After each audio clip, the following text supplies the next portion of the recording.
Hello प्यारे बच्चों। बेटा आज हम इस वीडियो में आपकी क्लास 9 की जो बुक है बी हाइव, उसका जो 5वां चैप्टर है उसमें एक पोइम है, बहुत ही प्यारी पोइम है, ए लेजेंड ऑफ नॉर्दलैंड, है ना।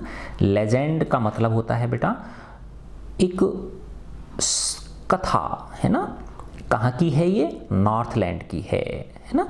लेजेंड एक तरह से दंत कथा मान लो आप। दंत कथा का मतलब क्या होता है बेटा? जो जैसे कहानी होती हैं पहले से पूर्वजों के द्वारा चली आ रही होती हैं, साहसिक कारनामे की हो गई वो, या प्रेम की हो गई, है ना। तो उनको दंत कथाएं जो होती हैं, जो पूर्वज जो है वो अपने बच्चों को सुनाया, फिर उन्होंने अपने बच्चों को सुनाया, फिर अपने बच्चों को सुनाया, इस तरह से वो एक पीढ़ी से दूसरी पीढ़ी तक चलती आती हैं, है ना। तो इनको ए लेजेंड ऑफ नॉर्दलैंड। नॉर्दलैंड कहाँ पे है बेटा? ये जो हमारी पृथ्वी है आपको पता है कैसी है? गोल है ना। और इसके जो ध्रुव हैं, है ना, तो उत्तरी जो ध्रुव है ना, वहाँ पे क्या है बेटा? बिल्कुल बर्फ ही बर्फ पड़ती है, क्योंकि वहाँ सूर्य की किरणें क्या हैं, है ना, सूर्य की किरणें पहुँच नहीं पाती हैं, है ना, तिरछी पड़ती है ना, तो इसलिए वहाँ क्या है? बर्फ ही बर्फ जमी रहती है ना। तो जैसे ग्रीनलैंड हो गया, अलास्का हो गया, है ना, और जो रसिया का ऊपर वाला हिस्सा है वो हो गया, यानी जो उत्तरी ध्रुव है, नॉर्थ पोल जो है, उसके आसपास का जो एरिया है उसको क्या बोलते हैं? हम नॉर्दलैंड बोलते हैं, ठीक है ना। तो ये कहाँ की दंत कथा है? ये नॉर्दलैंड की दंत कथा है। दिस पोइम नरेट्स, ये जो कविता है ये बताती है the legend of an old lady, है ना, एक वृद्ध महिला की एक दंत कथा के बारे में बताती है। हु एंगर्ड सेंट पीटर, जिसने कि सेंट पीटर, ये बेटा एक संत हुए हैं, है ना। क्या हुए हैं? ये एक संत हुए हैं। जैसे अपने यहाँ गुरु नानक संत थे, ठीक है ना, उसी प्रकार से, है ना, ये एक संत हुए हैं, है ना। हु एंगर्ड सेंट पीटर, है ना, जिन्होंने कि सेंट पीटर को क्या कर दिया था? नाराज कर दिया था। अब ये सेंट पीटर कौन के थे बेटा? क्रिश्चियंस जो होते हैं ना, ईसाई जो धर्म के मानने वाले होते हैं, उनके ये एक तरह से धर्म गुरु मान लो ये इनको, ठीक है ना। तो जिन्होंने किसको? जैसे हमारे हिंदुओं में थे रहीम, कबीर, है ना, इस तरह के जो है ना धर्म गुरु। तो सेंट पीटर को उस महिला ने नाराज कर दिया था बिकॉज ऑफ हर ग्रीड, किसकी वजह से? अपने लालच की वजह से। उसके बारे में इसमें बताया गया है ना। तो मैं अब इसको पढ़ना शुरू करता हूँ। देखो बेटा इसके अंदर कितना बड़ा संदेश निकल के आएगा, बहुत प्यारा, जो जीवन में काम आने वाला है हमारे, है ना। Away away in the northland where the hours of the day are few and the nights are so long in winter that they cannot sleep them through. Away away in the Northland, है ना, नॉर्दलैंड। अब मैं नॉर्दलैंड को नॉर्दलैंड ही बोलूँगा। तो नॉर्दलैंड में बहुत दूर दूर की बात है ये, जहाँ पर कि जो आवर्स ऑफ द डे हैं, दिन के जो घंटे हैं वो बहुत कम होते हैं, अर्थात दिन जो होता है वो बहुत कम होता है ना, दिन का जो समय होता है वो कम होता है। And the nights are so long in winter, और सर्दियों में जो रात्रि होती हैं वो बहुत बड़ी होती हैं, अर्थात दिन छोटे होते हैं, दिन के घंटे कम होते हैं। वैसे तो नॉर्मली क्या होता है, 24 घंटे में से 12 घंटे दिन होते हैं, 12 घंटे रात होती है, लेकिन उस समय वहाँ पे क्या होता है, ऐसे समझो 6 घंटे का दिन और 18 घंटे की रात, ऐसे होता है ना। तो and nights are so long in winter, और सर्दियों के दिनों में रात इतनी लंबी होती हैं that they can not sleep them through, कि वो जो लोग हैं, दे किसके लिए आया? नॉर्दलैंड के रहने वालों के लिए आया है। वो सो नहीं सकते हैं पूरी रात, पूरी रात वो इतनी लंबी तक कैसे सो सकता है आदमी? सो नहीं सकते हैं। Where they harness the swift reindeer, जहां पर कि वो स्विफ्ट यानी तेज दौड़ने वाले, स्विफ्ट किसको बोलते हैं? तेज दौड़ने वाले। एक गाड़ी आती है ना बेटा, क्या नाम है उसकी? मारुति की स्विफ्ट डिजायर, है ना। तो वो स्विफ्ट का मतलब क्या होता है? तेज चलने वाला, बहुत इस हाई स्पीड। तो ये एक विशेष प्रकार के कुत्ते होते हैं बेटा वहाँ पर, है ना, जहाँ पे बर्फ पड़ती है ना उत्तरी ध्रुव पे, है ना, वहाँ पे बहुत विशेष प्रकार के कुत्ते होते हैं, है ना, जिनको रेंडियर बोलते हैं, है ना। तो वो क्या करते हैं, उनको जैसे अपने यहाँ क्या होता है, बैल होते हैं, उनको बैलगाड़ी में जोत लेते हैं, है ना। ऊंट होता है, उसको ऊंट गाड़ी में जोत लेते हैं हम। जोत लेने का मतलब उसको ऊंट गाड़ी में लगा के और हम अपना काम करवा लेते हैं ना, उससे कोई भी सामान ढो सकते हैं। बैलगाड़ी में हम बैलों के द्वारा कोई भी काम सामान ढो सकते हैं, काम कर सकते हैं। तो वैसे ही वहाँ नॉर्दलैंड में वहाँ पे ऊंट बैल इस तरह की चीज़ें तो होती नहीं है, ठीक है ना। उस बर्फ पे ये ही काम आते हैं आवागमन करने के लिए, है ना। तो वहां पर किनके माध्यम से, इन कुत्तों को वो क्या करते हैं, अपनी कुत्ते गाड़ियों में जोड़ लेते हैं, है ना, जोत लेते हैं, है ना। जैसे होता है ना आपके जैसे बैल होता है तो बैलों के उसमें नाक जो होती है उसके अंदर नकेल डाल लेते हैं, एक वो होती है ना बेटा रस्सी सी होती है, वो डाल देते हैं और फिर उसको जो किसान होता है वो पकड़ के उनको, है ना, उस बैलगाड़ी में जोत कर और फिर वो अपने हाथ में रखता है, उस रस्सी को कंट्रोल में रखता है। नहीं तो फिर वो कंट्रोल नहीं होंगे, दर दर लेके भाग जाएंगे उसको, बैलगाड़ी को। ऊंट लेके ऊंट गाड़ी को भाग जाएगा। तो ऊंट के भी तुमने कभी देखा होगा, जो नाक होती है उसमें से एक रस्सी डली रहती है, नकेल जिसको बोलते हैं, है ना। तो उससे ही वो क्या होता है, जो पशु होता है वो कंट्रोल में होता है। तो उसी प्रकार से वहां पर क्या होते हैं, तेज दौड़ने वाले रेंडियर्स होते हैं, जिनको रस्सियों के द्वारा बांधकर वो उनकी गाड़ी बना लेते हैं, जो कि उनके आवागमन के लिए काम में आती है। तो where they harness the swift reindeer, जहां पर कि वो कहां पर, नॉर्दलैंड में, जहां पर बहुत ज़्यादा बर्फ पड़ती है ना। तो वहां पर वो स्विफ्ट रेंडियर्स, है ना, तेज दौड़ने वाले उन कुत्तों को जोड़कर, है ना, जोत कर, नकेल लगाकर उनकी क्या बना लेते हैं, गाड़ी बना लेते हैं। टू द स्लेजेस, है ना। अब उस गाड़ी को स्लेज बोलते हैं, है ना, जो रेंडियर के द्वारा जो खींची जाने वाली जो गाड़ी होती है, जैसे अपने यहाँ बैलगाड़ी, ऊंट गाड़ी, है ना, पीछे जो होती है ना बैल के या ऊंट के जो गाड़ी होती है, तो वहाँ उसको स्लेज बोलते हैं, है ना, उस रेंडियर वाली जो गाड़ी होती है। तो उस स्लेज के अंदर इनको जोत लेते हैं। व्हेन इट स्नोज, जब वहाँ पे क्या पड़ती है, बर्फ पड़ती है, नॉर्दलैंड के अंदर जब बहुत ज़्यादा बर्फ गिरती है, तो उस समय जो नॉर्दलैंड के निवासी हैं वो स्लेज नामक गाड़ियों को अपने तेज दौड़ने वाले कुत्तों के द्वारा क्या करते हैं, अपने काम में लेते हैं। And the children look like bears cubs, और जो बच्चे होते हैं, है ना, वो किसके जैसे दिखते हैं, भालुओं के बच्चे जैसे दिखते हैं। जो छोटे बच्चे होते हैं वो कैसे लगते हैं, भालू बच्चे जैसे लगते हैं। क्यों लगते हैं, इन देयर फनी फरी क्लोथ्स, क्योंकि उनके जो कपड़े होते हैं, है ना, बच्चों के कपड़े वो कैसे होते हैं, बड़े फनी होते हैं, विचित्र होते हैं और फरी होते हैं। फर का मतलब क्यों, बड़ा तेज ठंड पड़ रही है ना। तो जो जानवर होते हैं ना, जानवरों के बालों के द्वारा बनते हैं वो कपड़े, है ना। क्यों बनते हैं वो, क्योंकि वो गर्म रहते हैं, है ना। लेदर और उनके जो फर होते हैं, जैसे कोट देखो ना, कई बार कोट होते हैं, फर वाले कोट होते हैं, है ना। तो उन फनी फरी क्लोथ्स को बच्चे जब पहन लेते हैं, छोटे बच्चे, तो वो कैसे लगते हैं, भालुओं के जैसे बच्चे वो लगते हैं। आया ना समझ में, ठीक है। तब they tell them a curious story, तो उस समय यानी जब तेज बर्फ पड़ती है, दिन छोटे रात लंबी होती हैं, तब नॉर्दलैंड के निवासी अपने बच्चों को they tell them a curious story, अपने बच्चों को वो एक उत्सुकता भरी कहानी सुनाते हैं। क्यूरियस स्टोरी, है ना, एक इंटरेस्टिंग और क्यूरियस, उत्सुकता भरी वो कहानी सुनाते हैं। I don't believe TISS true, अब देखो टिस, TIS, टिस का मतलब क्या है यहाँ पे, दिस। टिस का मतलब क्या है यहाँ पे, दिस है।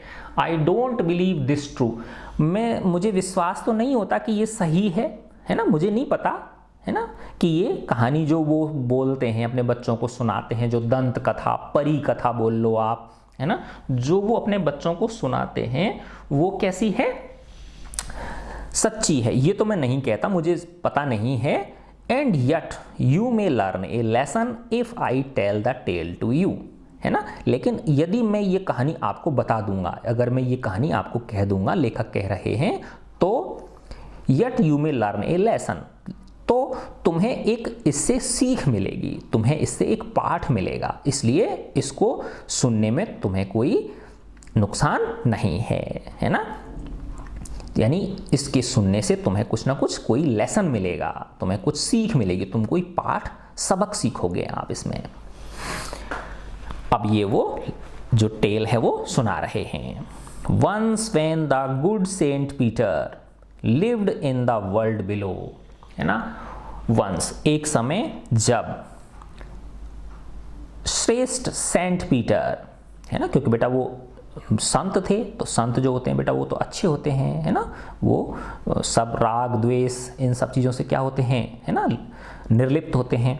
तो एक समय जब श्रेष्ठ सेंट पीटर, है ना, सेंट पीटर का मतलब बेटा ये एक संत थे, ईसाइयों के क्या थे, ये एक संत थे, lived in the world below, जब वो इस संसार में रहते थे, है ना, बाद में तो जब उनकी मृत्यु हो गई तो वो परलोक चले गए, स्वर्ग लोक चले गए, लेकिन ये तब की बात है जब वो जीवित थे, है ना, और इस धरती पे वो विचरण करते थे, अर्थात इस धरती पे वो विचरण करते थे, तब की बात है। And walked about it preaching, और वो प्रीच का मतलब संदेश देना, जो बेटा धर्म गुरु होते हैं, है ना, वो भ्रमण करते जाते हैं, पूरे संसार में घूमते रहते हैं, पूरे देश में घूमते रहते हैं, और अच्छाइयों का क्या करते रहते हैं, प्रचार प्रसार करते रहते हैं। प्रीच का मतलब उपदेश देना, धर्म के उपदेश देना, अच्छी चीज़ों के उपदेश देना।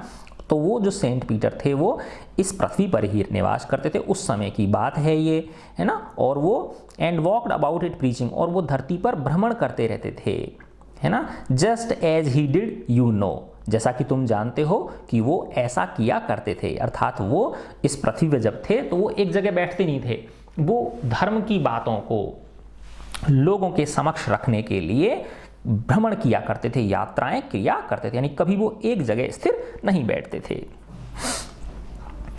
He came to the door, अब बेटा वो क्या कर रहे हैं बताओ, सेंट पीटर, वो अब जो है ना धार्मिक संदेश, है ना, नैतिकता, चरित्र, इनके संदेश देते हुए धरती पे भ्रमण कर रहे हैं, घूम रहे हैं। अब जब साधु संत बेटा उसका कोई घर तो होता नहीं है, जब वो भ्रमण करेगा तो नेचुरली उसको क्या लगेगी बताओ, भूख लगेगी उसको, ठीक है ना, इंसान तो है ही, भूख तो लगेगी उसको।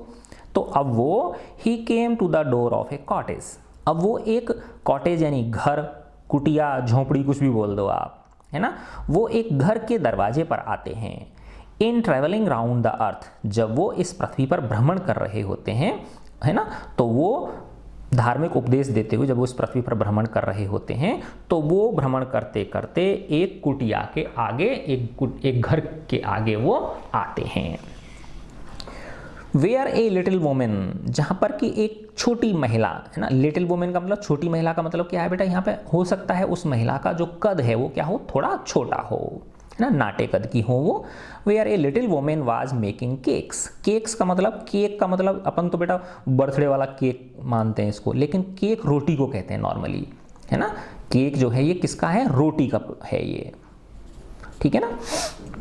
जहां पर कि एक महिला, एक वृद्ध महिला, जैसे ऊपर आया था ना इसमें ओल्ड लेडी, है ना, तो जहां पर कि एक वृद्ध महिला, है ना, लिटिल वुमेन की बजाय अब मैं ओल्ड लेडी बोलूंगा इसको, है ना, जहां पर एक वृद्ध महिला क्या कर रही थी, रोटियां बना रही थी, रोटियां सेक रही थी। And baking them on the hearth, hearth यानी अंगीठी, अंगीठी बोल दो, है ना, या चूल्हा बोल दो बेटा आप, है ना, ठीक है ना, हर्थ। तो वो उनको सेक रही थी, वो रोटियां बना रही थी और उनको सिगड़ी पर या अंगीठी पर या चूल्हे पे क्या कर रही थी, सेक रही थी। एंड बीइंग फेंट विद फास्टिंग, है ना, अब वो जो सेंट पीटर हैं वो तो भ्रमण कर रहे हैं, भ्रमण करते करते अब वो पता नहीं कितने दिन से भूखे हैं, है ना। एंड बीइंग फेंट विद फास्टिंग, फास्टिंग का मतलब होता है उपवास करने की वजह से, क्योंकि उनको भोजन नहीं मिल रहा है, तो उपवास की वजह से वो लगभग फेंट होने वाले हैं, मूर्छित होने वाले हैं, अर्थात बहुत कमजोरी महसूस कर रहे हैं अपने अंदर, यानी वो बिल्कुल कैसे स्थिति में है, बहुत मूर्छित होने की स्थिति में है ना, चक्कर खा के गिरने की स्थिति में है वो, किसकी वजह से, फास्टिंग की वजह से, उपवास की वजह से।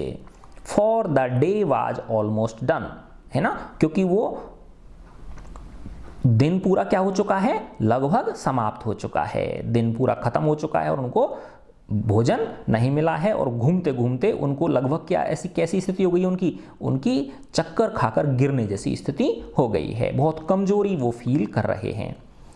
ही आस्क्ड हर, वो उनसे कहते हैं, सेंट पीटर उस महिला से कहते हैं, ओल्ड लेडी से कहते हैं, from her store of cakes, कि उनका जो रोटियों का ये जो स्टोर है ना, जो उनकी रोटियां हैं, to give him a single one, कि उनमें से वो उसे एक दे दे बस, है ना। वो उस महिला से निवेदन करते हैं कि आप मुझे अपनी रोटियों में से, जो आपकी स्टोर ऑफ केक्स है, रोटियों का जो ये आपका वो है जो बना रही हो आप, जो आटा है, इसमें से मुझे क्या दे दो आप, सिर्फ एक रोटी दे दो, ऐसा सेंट पीटर उस ओल्ड लेडी से कहते हैं।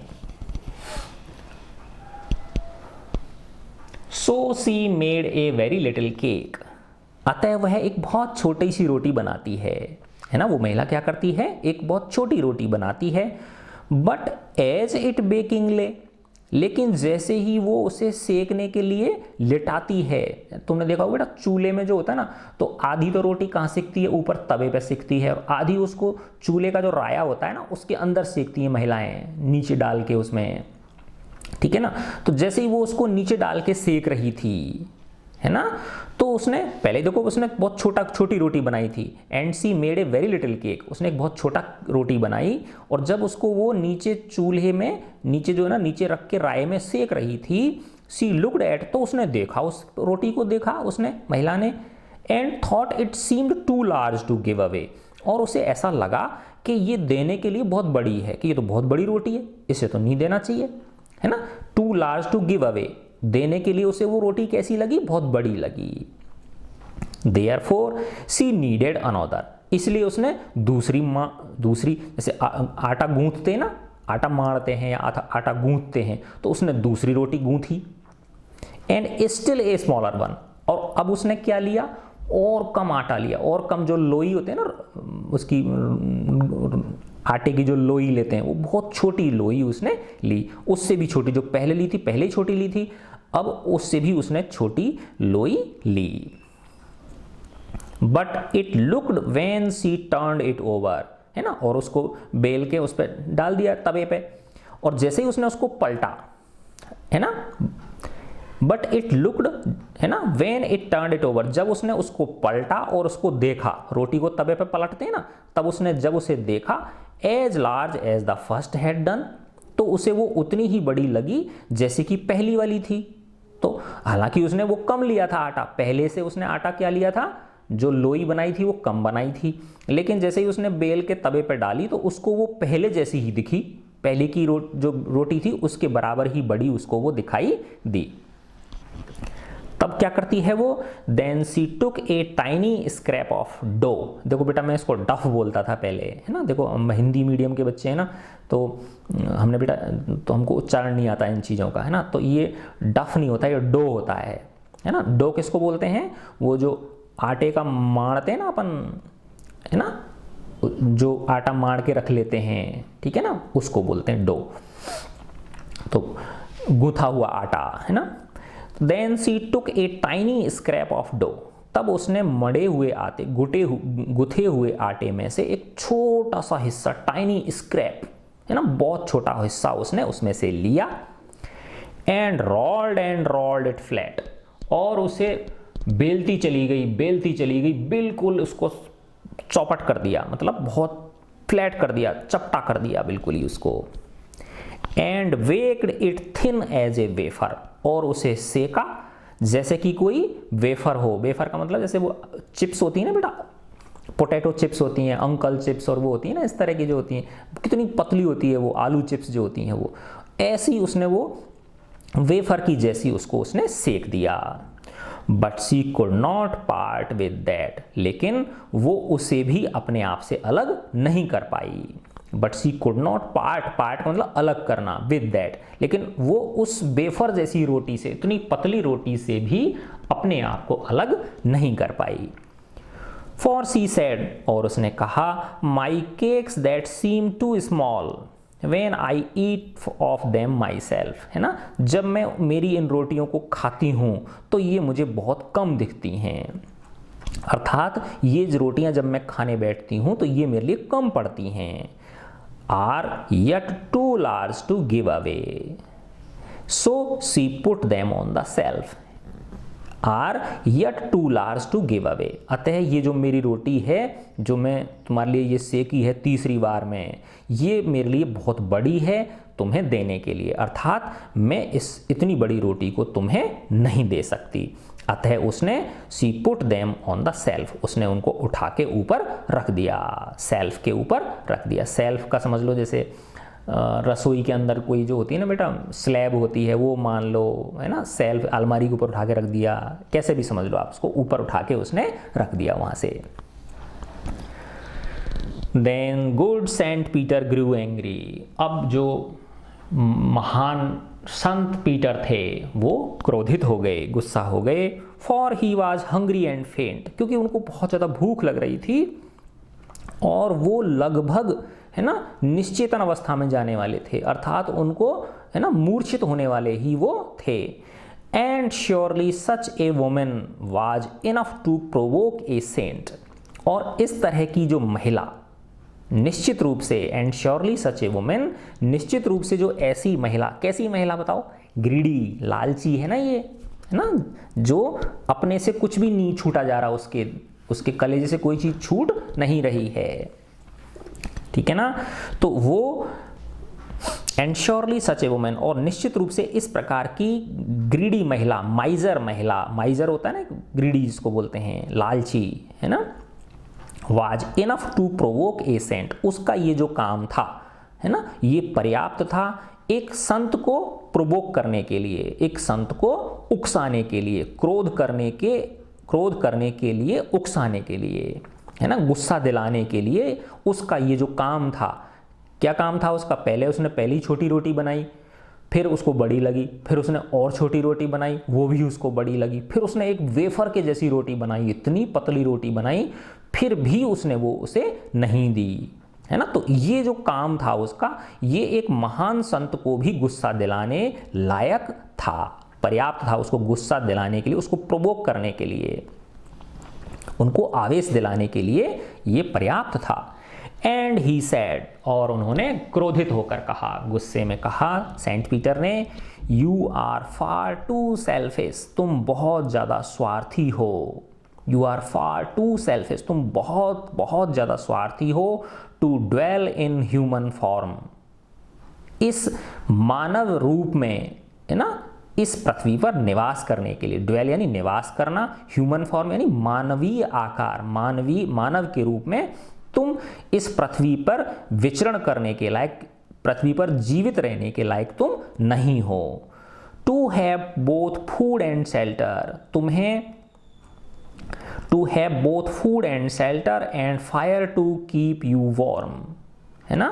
तो सेंट पीटर कह रहे हैं कि तुम बहुत ज़्यादा सेल्फिश हो, बहुत ज़्यादा स्वार्थी हो, बहुत ज़्यादा लालची हो, अतः तुम मानव के रूप में इस धरती पर रहने लायक नहीं हो, ना ही तुम भोजन की, शेल्टर शरण, है ना, अर्थात शरण का मतलब क्या होता है, जिस मकान में हम रहते हैं, आवास, है ना, छाया जिसकी ऊपर, हमारे ऊपर जिसकी होती है ना, तुम ना ही भोजन की, ना ही आवास की, रहने की जगह की, और ना ही fire to keep you warm, है ना ही अग्नि की, जो कि तुम्हें क्या रखती है, गर्म रखती है। क्योंकि बेटा ये विदेश, जो यूरोप के जो कंट्रीज़ हैं, वहाँ क्या पड़ती है, बहुत ज़्यादा ठंड पड़ती है, तो वहाँ दिन भर क्या जलाना पड़ती है, आग जला के रखनी पड़ती है अपने आप को गर्म रखने के लिए, है ना। तो सेंट पीटर कह रहे हैं कि तुम इतनी ज़्यादा लालची हो कि तुम ना भोजन की, ना आवास की, ना ही अपने आप को गर्म रखने की तुम अधिकारी हो,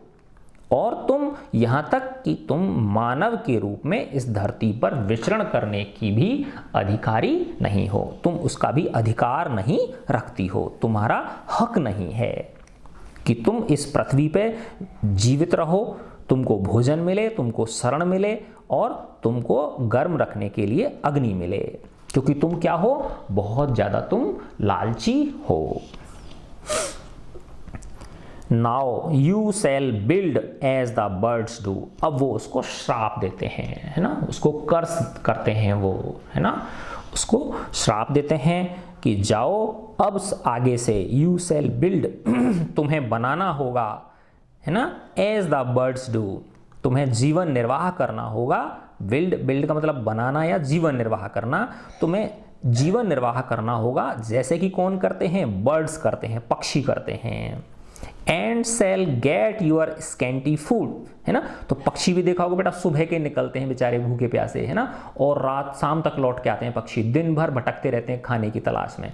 तो वैसे ही तुम्हें स्कैंटी फूड के लिए, स्कैंटी का मतलब क्या होता है, बहुत अल्प मात्रा में, बहुत अल्प मात्रा में भोजन के लिए तुम्हें, जैसे एक पक्षी भटकते हैं, उसी तरह तुम्हें भटकना होगा। By boring and boring and boring, है ना, और जो तुम्हें उसके लिए क्या करना पड़ेगा, है ना, छिद्र करना पड़ेगा और खोदना पड़ेगा और खोदना पड़ेगा, खुदाई करनी पड़ेगी तुम्हें ऑल डे, पूरे दिन, in the hard dry would, उस कठोर सूखे जंगल में, क्योंकि तुम क्या बन जाओगी, पक्षी बन जाओगी। तो उन्हें पक्षी बनने का वो श्राप दे देते हैं और कहते हैं कि जिस तरह से पक्षी को, है ना, अपना अल्प भोजन प्राप्त करने के लिए पूरे दिन उस कठोर जंगल, सूखे जंगल में भटकना पड़ता है और उसे, है ना, बोरिंग करना पड़ता है, छिद्र कर करके। देखा होगा तुमने बेटा, जो पक्षी होते हैं वो अपनी चोंच से इधर उधर कर कर आके ढूंढते हैं कि भाई कहीं भी उनको क्या मिल जाए, खाने के लिए चीज मिल जाए, है ना। Then up she went through the chimney, तब वो चिमनी से बाहर निकल जाती है। क्योंकि बेटा देखो, जो विदेश, मैंने बताया ना, विदेशों में बहुत ठंड पड़ती है, तो हर घर के अंदर, है ना, एक फायर प्लेस होता है। फायर प्लेस का मतलब गर्म रखने के लिए एक भट्टी सी होती है, जिसमें वो गर्म चीज़ें जला के रखते हैं, लकड़ियाँ वगैरह जलाते हैं, है ना। तो उसकी धुआं निकलने के लिए क्या चाहिए, एक चिमनी बना के रखते हैं, तो वो धुआं घर में नहीं फैलती, फिर वो सीधी कहाँ निकल जाती है, ऊपर निकल जाती है उस चिमनी के माध्यम से, और हीट उसकी गर्म कर देती है उनके घर को। तो तब वो महिला देन अप सी वेंट, ऊपर वो चली जाती है, थ्रू द चिमनी, चिमनी से उड़कर। उसको पक्षी बनने का श्राप दे देते हैं ना वो, तो पक्षी बनकर वो उस चिमनी से के रास्ते से वो ऊपर निकल के चली जाती है। नेवर स्पीकिंग ए वर्ड, ना एक शब्द बोले हुए, क्योंकि पक्षी बन गई अब तो वो। And out of the top flew a woodpecker, और उस चिमनी के ऊपर से देखा कि कौन उड़ रहा है, एक वुड पैकर उड़ रहा है। यानी वो चिड़िया, वो कौन सी चिड़िया बन गई, वुड पैकर बन गई, है ना। वुड पैकर का मतलब होता है बेटा, तुमने देखा होगा बच्चों, गांव के अंदर, है ना, या जहाँ भी कहीं तुम रहते हो, अगर बाय द वे तुमने देखा हो, तो एक कठफोड़वा बोलते हैं इसको, कठफोड़वा, है ना। और वुड पैकर इंग्लिश में क्या बोलते हैं उसको, वुड पैकर बोलते हैं। हमारे उधर गांव की तरफ जो है ना, उसको खुटक बुड़ैया बोलते हैं, खुटक बुड़ैया, है ना, इस तरह से। तो वो इस तरह का पक्षी होता है। देखो मैं ये दिखाता हूँ, मेरे मोबाइल के अंदर दिखाता हूँ आपको, ये दिख रहा है ना बेटा आपको, ये वुड पैकर है ना। देखो इसकी सिर जो है इस पे लाल होता है, इसका सिर आगे से कैसा होता है, लाल होता है। इसको देख के शायद तुम्हें याद आ जाए, और नहीं आ रहा तो बेटा कोशिश करना आइडेंटिफाई करने की। जब भी तुमको ऐसा पक्षी, अगर कोई पक्षी तुम्हें एक पेड़ में ऐसा चोंच मारता हुआ दिखे, तो ये बेटा क्या करता है, इसकी जो ये चोंच होती है, इसको कंटिन्यू, देखो यहाँ इसमें छेद कर दिया ना इस पेड़ के अंदर इसने, तो ये लगातार घंटों घंटों तक इस पेड़ के अंदर क्या करता है, चोंच मारता रहता है, चोंच मारता रहता है, चोंच मारता रहता है ना। तब जाके इसमें रहने के लिए क्या बना पाता है, ये स्थान बना पाता है, घर बना पाता है इसके अंदर। समझे ना बात। तो ये क्या है, वुड पैकर है, जिसको हिंदी में कठफोड़वा बोलते हैं, और हमारे उधर की भाषा में इसको खुटक बुड़ैया बोलते हैं। तुम्हारे वो यहाँ हो सकता है और कुछ बोलते हों, ठीक है ना बेटा। अगर तुमको कोई और पता हो तो मुझे तुम कमेंट बॉक्स में बता सकते हो, सर हमारे यहाँ इसको ये पक्षी बोलते हैं, ठीक है ना। तो जो सेंट पीटर हैं, उस महिला को ये वुड पैकर होने का श्राप दे देते हैं, है ना। तो उस चिमनी में से ऊपर कौन निकलता है, वुड पैकर निकलता है, ठीक है। तो then up she went through the chimney, never speaking a word, and out of the top flew a woodpecker, for she was changed to a bird. क्योंकि सी यानी वह वृद्ध महिला अब किसके रूप में बदल गई थी, एक पक्षी के रूप में बदल गई थी। और वो पक्षी कौन सा था, वुड पैकर था, कठफोड़वा था वो, और वो उस चिमनी से ऊपर उड़ के बाहर निकल जाती है बिना एक शब्द बोले। She had a scarlet cap. She had a scarlet cap on her head. जिस समय वो महिला खाना बना रही थी, उस समय उसने अपने सिर पे एक लाल रंग का दुपट्टा ओढ़ रखा था। स्कारलेट कैप का मतलब क्या होता है, लाल चटक रंग का कैप पहन रखी थी। कैप का मतलब टोपी के बजाय क्या मानो आप, दुपट्टा मान लो आप, है ना। उसने एक लाल रंग के दुपट्टे से अपना सिर ढक रखा था उस महिला ने। And that was left the same, और सिर्फ वही समान रहा, और सिर्फ वही बाकी रहा। But all the rest of her clothes were burned, और उसके जो शेष कपड़े थे उस महिला के, वो सब जल गए। Black as the coal in the flame, और वो जलकर काले हो गए, है ना, जैसे कि कोयला होता है उस लपटों में, उन लपटों में वो जलकर उसके कपड़े जिस तरह से कोयला होता है उस तरह से वो काले हो गए। देखो बेटा इसका बाकी का शरीर कैसा है, काला है, देखो ये है ना, बाकी का शरीर कैसा है, काला है, और सिर्फ इसका ये जो सिर है ये कैसा है, लाल है, क्योंकि उस महिला ने जब वो खाना पका रही थी तो लाल रंग का दुपट्टा उसने ओढ़ रखा था। ठीक है ना, तो ये इस प्रकार की क्या है, एक कथा है। And every country school boy, और हर देश का स्कूल जाने वाला बच्चा, स्कूल जाने वाला विद्यार्थी, have seen her in the wood, उसे जंगल के अंदर देखा होगा, पेड़ों पे उसे अवश्य देखा होगा चोंच मारते हुए। Where she lives in the trees till this very day, जहाँ पर कि वो अभी भी उन पेड़ों पर रहती है आज के दिन तक। Boring and boring for food, है ना, और किसके लिए, भोजन के लिए। और हो सकता है बेटा ये है ना, जो भोजन भी तलाश करता हो ये कठफोड़वा, तो ये उस पेड़ों में, उनमें जो जहाँ जहाँ पेड़ होते हैं ना, उनमें चोंच मार मार के ये अपने लिए भोजन इकट्ठा करता हो। तो चोंच मार के ये अपने लिए भोजन भी इकट्ठा करता है और अपने लिए घर का निर्माण भी करता है। तो where she lives in the trees till this very day, जहाँ पर कि वह वृद्ध महिला, वह कंजूस है ना, मक्खी चूस जो महिला है, वो आज भी उन जंगलों में पाई जाती है। किसके रूप में, वुड पैकर के रूप में, जो भोजन के लिए और आवास के लिए लगातार उसको चोंच मार मार के बोरिंग करना पड़ता है ना। तो फीव कैरी इन्होंने ये बेटा लिखी है, और इसको देखो बैलड बोलते हैं, है ना। ये जो इस तरह की है ना, ये छोटे छोटे स्टांजा हैं, इनको एक कहानी को एक क्या रूप दे दिया इन्होंने, एक पोइम का रूप दे दिया। A ballad is a song narrating a story in short stanzas. Ballads are a part of folk culture or popular culture and are passed on orally from one generation to next. A legend of Northland is a ballad. ये भी क्या है, एक ballad है। तो जो ballad होती है वो एक सॉन्ग होता है, एक कविता होती है, गीत होता है, जो बताता है एक स्टोरी को छोटे छोटे पद्यों के रूप में, है ना, छोटे छोटे पद्य है ना, स्टैंजाज के रूप में। Ballads are a part of folk culture, ये लोक संस्कृति का एक हिस्सा होते हैं, और पॉपुलर कल्चर या लोकप्रिय संस्कृति का ये एक हिस्सा होते हैं, लोक संस्कृति या लोकप्रिय संस्कृति का हिस्सा होते हैं।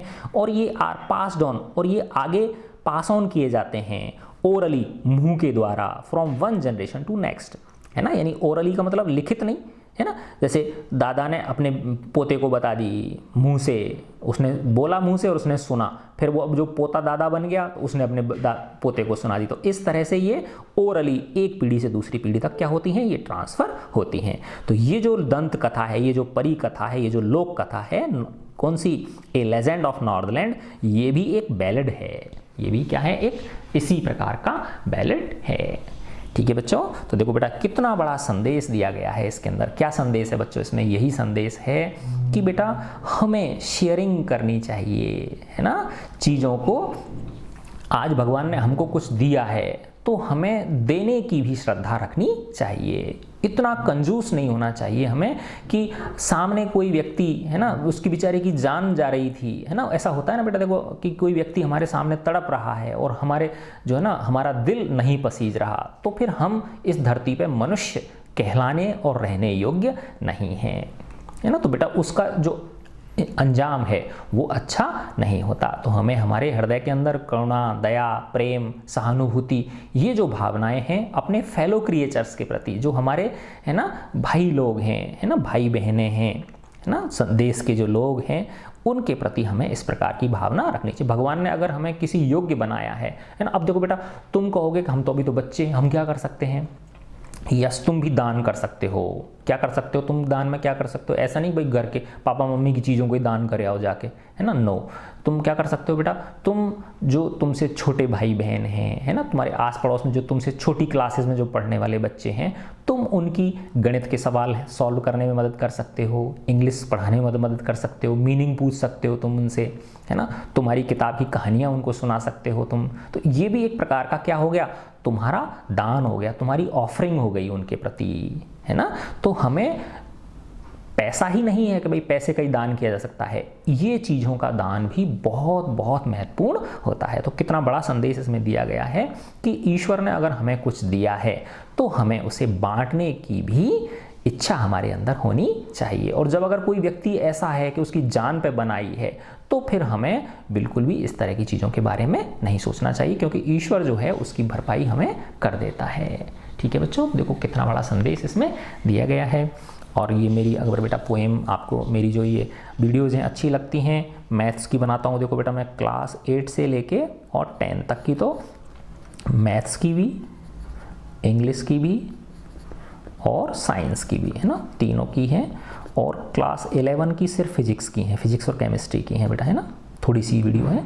तो जो भी तुम्हारे भाई बहन हो, मित्र हो बेटा, उनको आप क्या कर सकते हो, उन्हें शेयर कर सकते हो प्लेलिस्ट में से। एक बार प्लेलिस्ट में से उसकी जो लिंक है उसको कॉपी करके आप अपने फ्रेंड्स को, क्लासमेट्स को क्या कर सकते हो, शेयर कर सकते हो। ठीक है बच्चों, गॉड ब्लेस यू ऑल।